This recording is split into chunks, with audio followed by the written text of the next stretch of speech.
the fact வந்து this is never about love.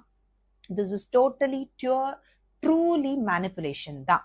Okay, so ஒண்ணு நீங்க வேற யார்கிட்டயாவது இன்ட்ரெஸ்ட் வந்து நீ அவங்க கிட்ட போயிருவீங்களோ, இல்ல இவங்களோட கண்ட்ரோல்ல இருந்து நீங்க வெளியில போயிருவீங்க அப்படிங்கிற டவுட் அவங்களுக்கு வரும்போது உங்களை வந்து மேனிப்புலேட் பண்ணி திரும்பி அவங்க கண்ட்ரோல்குள்ளேயே கொண்டு வர்றதுக்காக யூஸ் பண்ற டெக்னிக்.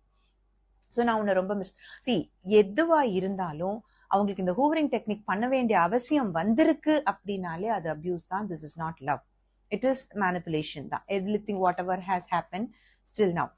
ஒருத்தர் வந்து உங்ககிட்ட ஒரு ஹாட் கோல்டா இருக்கிறாங்க அப்படின்னாலே that is a manipulative relationship தான். ஓகே, சோ இப்போ இது வந்து நம்ம வந்து திருந்தி வராங்க அப்படின்னு நினைக்கவே கூடாது. ஒரு தடவை வேணா maybe it good happen. Okay, ஒரு நார்மல் ரிலேஷன்ஷிப்ல கூட நமக்குள்ள சண்டை வரும், அவங்க தள்ளி போவாங்க, அதுக்கப்புறம் புரிஞ்சுக்கிட்டு திரும்பி வருவாங்க. திரும்ப நடக்குது இதுவே அப்படின்னா that is pure manipulation. It's not love. Don't think that they can't live without me, நான் எல்லாம் இருக்கவே முடியாது அதனாலதான் அவங்க திரும்ப என்கிட்ட வராங்க அப்படின்னு நினைக்காது.